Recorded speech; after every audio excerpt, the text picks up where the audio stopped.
సోదరుడు నరసింహులతో పాటు మరికొన్ని కుటుంబాలు తెలుగుదేశం పార్టీలో చేరుతున్నటువంటి సందర్భంగా ఏర్పాటు చేసినటువంటి కార్యక్రమానికి అధ్యక్షత వహించినటువంటి సోదరులు పెద్దలు నాయ బ్రాహ్మణ సంఘం ఉపాధ్యక్షులు శ్రీరాములన్న గారికి, అదే రకంగా వేదిక మీద ఉన్నటువంటి సోదరులు గంగరాజన్న గారికి, కృష్ణమూర్తి అన్న గారికి, రామచంద్ర నాయుడన్న గారికి, భాస్కర్ గారికి, కదిరప్పన్నకి, సోదరుడు పట్టణాధ్యక్షుడు ఇర్ఫాన్ గారికి, సోదరులు అహ్మద్ అలీ భాయ్ గారికి, రమణ గారికి, సుధాకర్ గారికి,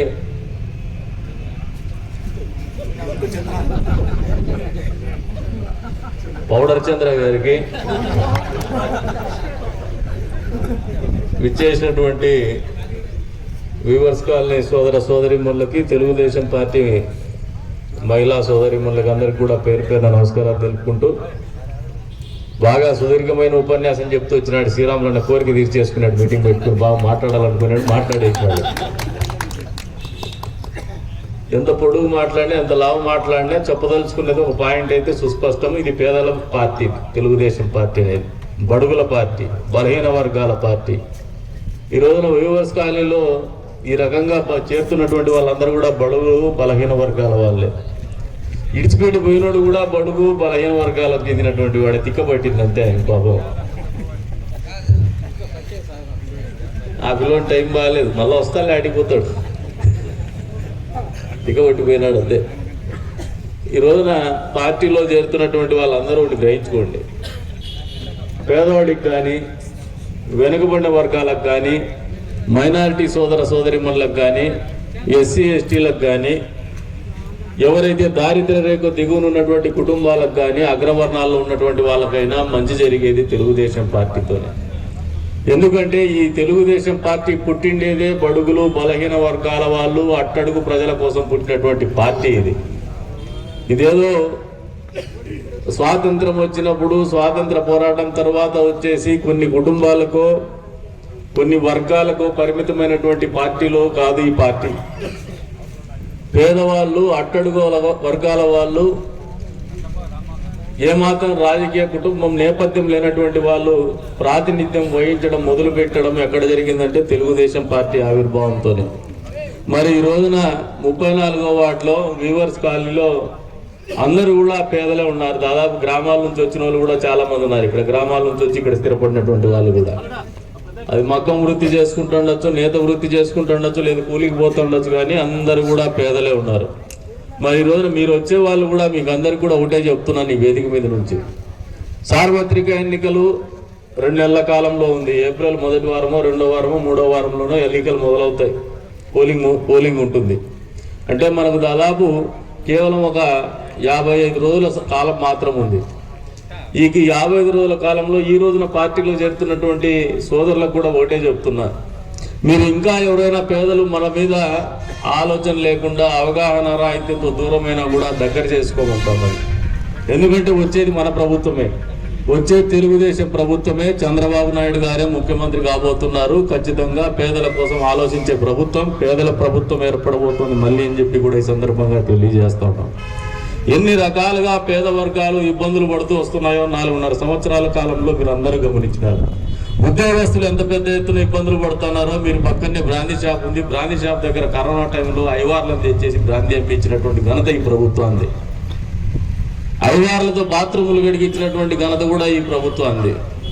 ఉద్యోగ వర్గాలు అయితే ఎప్పుడెప్పుడు ఎన్నికలు వస్తాయా, ఎప్పుడెప్పుడు ఈ ప్రభుత్వాన్ని దూరం చేద్దామా, ఎప్పుడెప్పుడు ఈ ప్రభుత్వాన్ని బంగాళాఖాతంలో కలుపుతామని చెప్పేసి కాసుకొని కూర్చున్నారు వాళ్ళు. వ్యాపార వర్గాలు అయితే ఒకసారి ఆలోచన చేసుకోమంటాను, ఎక్కడ కూడా భద్రత లేనటువంటి పరిస్థితులు, వ్యాపార వర్గాలు కూడా సంతోషంగా లేవు. అదే రకంగా కార్మిక సంఘాలు, భవన నిర్మాణ కార్మికులైతే ఇసుక ఉచితంగా గత ప్రభుత్వ హయాంలో చంద్రబాబు నాయుడు గారు ఇచ్చేటువంటి పరిస్థితుల్లో ముఖ్యమంత్రిగా ఆయన ఉన్నప్పుడు చూస్తే, ఈ రోజున జగన్మోహన్ రెడ్డి ఇసుక పాలసీ తీసుకొచ్చేసి దాని ద్వారా డబ్బులు సంపాదించుకొని ఇసుక అనేది బంగారంతో సమానంగా రేటు పెరిగినటువంటి పరిస్థితులు ఈ రాష్ట్రంలో నెలకొన్నాయి. తద్వారా భవన నిర్మాణ కార్మికులకు పనులేనటువంటి పరిస్థితులు వచ్చినాయి. నిత్యావసర వస్తువుల ధరల గురించి చెప్తే సోదరుడు ఇందాక చెప్తా ఉన్నాడు ఏది కొనేటట్టు లేదని చెప్పేసి. పాపం ఒక వడలు వేసుకుని న్యాయమని అడిగినారు, ఏమ్మా అమ్మఒడి వస్తుంది అంటే వస్తుంది నాయన అనింది. మన కదిర్లో కథే చెప్తానే, బయటది కూడా కాదు, నిజామలి కాలనీలో. మరి అమ్మఒడి వస్తుంది కదమ్మా, ఈ ప్రభుత్వం బాగా చేసిందా అంటే ఏం బాగా చేసింది, అమ్మఒడి ఇస్తుంది, 13,000 ఇస్తుంది, ఇంట్లో ఒకరికి ఇస్తుంది, అందరికి ఇస్తామని చెప్పి మోసం చేసినాడు, 13,000 వస్తుంది. నేను వడలు వేసుకొని పని చేసుకుంటాను, నూనె రేటు పెరిగింది, శనగపిండి రేటు పెరిగింది, గ్యాస్ రేటు కూడా పెరిగిపోయింది.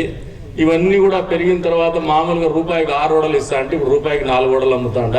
నా మొగుడేమో బేల్దారి పని చేస్తా అంటే బేల్దారి పని చేసుకునే కూడా ఊర్లో పనులు దొరకడం లే. పక్కన ఆడ మొలకల చెరువులోకి వేసి అప్పుడప్పుడు కొంచెం ఎప్పుడో ఒకసారి, అది కూడా అక్కడ కూడా పూర్తి స్థాయిలో పనులు లేవు, అప్పుడప్పుడు పనులకు పోతాను. ఇవన్నీ లెక్కలేసే అమ్మఒడి పేరు మీద వచ్చే 13,000 పోతే నాకు 30,000 రూపాయలు బొక్కబడుతుంది సంవత్సరంలో అని చెప్పేసి ఆయన చెప్పుకొని వస్తుంది. అంటే పేద ప్రజల్ని మోసం చేస్తున్నటువంటి ప్రభుత్వం ఇది. మీరు అంతేకాకుండా మందుబాబులు పక్కనే చూస్తూ ఉంటారు పాపం బ్రాందీ షాపుల దగ్గర. జగన్మోహన్ రెడ్డి గారు గత సార్వత్రిక ఎన్నికల సందర్భంగా వచ్చే ఎన్నికల నాటికి మద్యపాన నిషేధం చేయకుండా నేను ఓటు అడగను, ఎన్నికల్లో పోటీ చేయనని మాట్లాడినటువంటి జగన్మోహన్ రెడ్డి ఈ రోజున ఎన్నికల్లో అభ్యర్థుల్ని మార్చి మళ్ళీ ముందుకు వస్తానంటే మాట దిప్పను మడమ దిప్పను అని ప్రగల్భాలు పలికినటువంటి జగన్మోహన్ రెడ్డి గారి పద్ధతులను ఒకసారి అర్థం చేసుకోమంటున్నాను అందరినీ కూడా. అంతేకాదు ఈరోజు తెలుగుదేశం పార్టీ 4.5 సంవత్సరాల కాలంలో పేదవాళ్ళు ఇబ్బందులు పడ్డారనే ఆలోచనతోనే, మహిళామణులు ఇబ్బంది పడ్డారనే ఆలోచనతోనే భవిష్యత్తు గ్యారంటీ పేరు మీద 6 పథకాలను ప్రకటించినటువంటి పరిస్థితులు మీరు అందరూ అవగాహన చేసుకోమంటున్నాను. ఒకటేమంటే ఆర్టీసీ బస్సులో మా అక్క చెల్లెమ్మలకు అందరికి కూడా, అమ్మ పిన్నమ్మలకి పెద్దమ్మలకు కూడా ఉచితంగా బస్సు ప్రయాణం.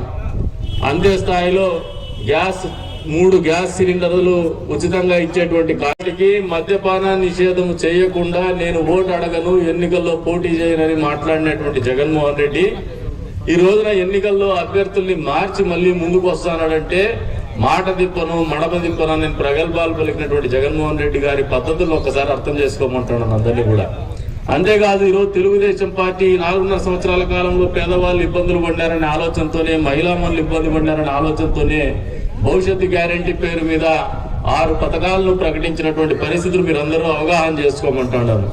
ఒకటేమంటే ఆర్టీసీ బస్సులో మా అక్క చెల్లెమ్మలకు అందరికి కూడా, అమ్మ పిన్నమ్మలకి పెద్దమ్మలకు కూడా ఉచితంగా బస్సు ప్రయాణం. అంతే స్థాయిలో 3 గ్యాస్ సిలిండర్లు ఉచితంగా ఇచ్చేటువంటి కార్యక్రమం. తల్లికి వందనం అనే పేరు మీద చదువుకుంటా అనేటువంటి ఎంతమంది పిల్లలు చదువుకుంటా అంటే అంతమంది పిల్లలకు కూడా 15,000 రూపాయలు డబ్బులు ఇచ్చేటువంటి కార్యక్రమం. అంతే స్థాయిలో రైతాంగం కూడా ఈ 4.5 సంవత్సరాల కాలంలో ఈ ప్రభుత్వ హయాంలో ఇబ్బంది పడినటువంటి పరిస్థితులను గమనించినటువంటి చంద్రబాబు నాయుడు గారు రైతులకు సహాయం అందించాలనే ఆలోచనతోనే పంట వేసుకోవడానికి 20,000 రూపాయల ఆర్థిక సహాయం అందించేటువంటి కార్యక్రమాలు ప్రకటించినారు. అదే రకంగా చదువుకున్నటువంటి పిల్లలు ఈ రోజున ఎన్నికల్లో మేము గ్రామాల్లో తిరుగుతున్నా, పట్టణాల్లో తిరుగుతున్నా, మా వెంట హుషారుగా కసిగా పనిచేయడానికి ముందుకు వస్తుండేది ఎవరంటే యువతరం వస్తుంది, యువకులు వస్తా ఉన్నారు.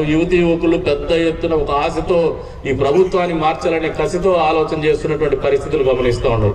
ఎందుకంటే చదువుకున్నటువంటి నిరుద్యోగ యువకులకి ఎక్కడ కూడా ఉద్యోగాలు వచ్చేటువంటి పరిస్థితులు లేదు.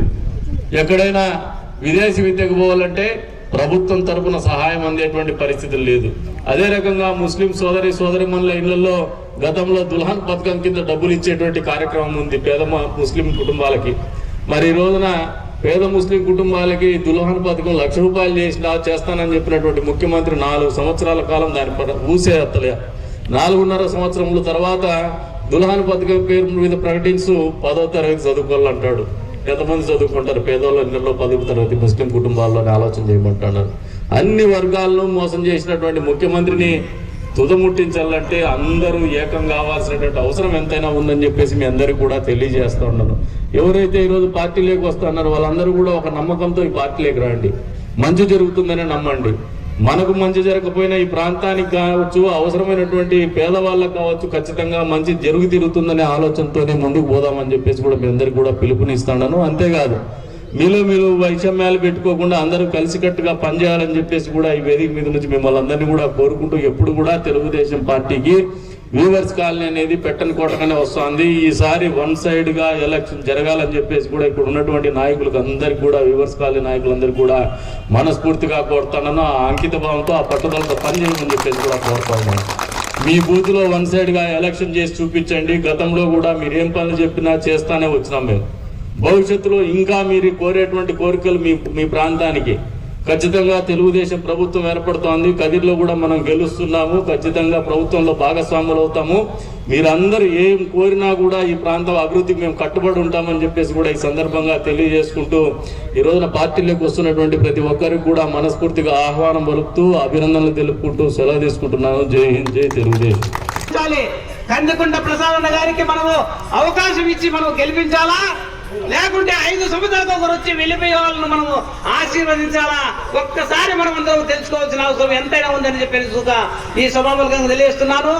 మిత్రులారా, ఇప్పటికైనా మనకేం మించిపోయినట్టు ఏమీ లేదు.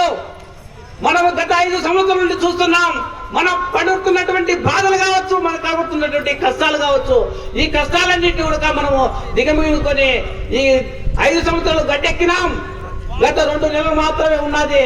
ఈ 2 నెలల్లో మనకు పెద్ద అవకాశం వచ్చింది. మనం కష్టపడినటువంటి గుర్తు చేసుకొని ఒకసారిగా మనం ఆలోచించి, మనం కావచ్చు, మన మిత్రులు కావచ్చు, మన స్నేహితులు కావచ్చు, మన బంధువర్గం కావచ్చు, అందరికీ మన కష్టాలని తెలియజెప్పి మనం కందికొండ అన్న ప్రసాద్ గారికి మన అమూల్యమైనటువంటి ఓటును వేయించి అందరితో అత్యధిక మెజార్టీతో గెలిపించి, అన్నను గెలిపించడమే కాదు, గెలిపించిన తర్వాత మనము శాసనసభకు పంపిన తర్వాత మంత్రి మండలికి పంపేదానికి కూడా మనం అవకాశం ఇవ్వాలంటే ఈ రోజు మనం అత్యధిక మెజార్టీతో గెలిపించే అవసరం ఎంతైనా ఉందని చెప్పేసి ఈ సభాముఖంగా తెలియజేస్తున్నాను. మిత్రులారా, ఈ అవకాశం మళ్ళా 5 సంవత్సరాల వరకు రాదు. ఈ అవకాశం వచ్చింది మనకు. ఈ అవకాశాన్ని వినియోగించుకోవాలంటే మనమందరము సమిష్టిగా కృషి చేయాల్సిన అవసరం ఉంది. కులం, మతం, భేదం, వర్గం లేకుండా కష్టపడాల్సిన సమయం వచ్చింది. మీరందరూ గమనించాలి.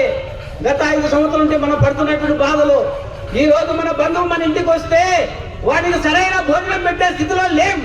కారణం ఏంటంటే మనం తింటున్నటువంటి నిత్యావసర వస్తువులు కావచ్చు, అనేక రకాలుగా మనము గత 5 సంవత్సరాల ముందు 5 రూపాయలు ఉంటే ఈ రోజు 10 రూపాయలు ఉంది.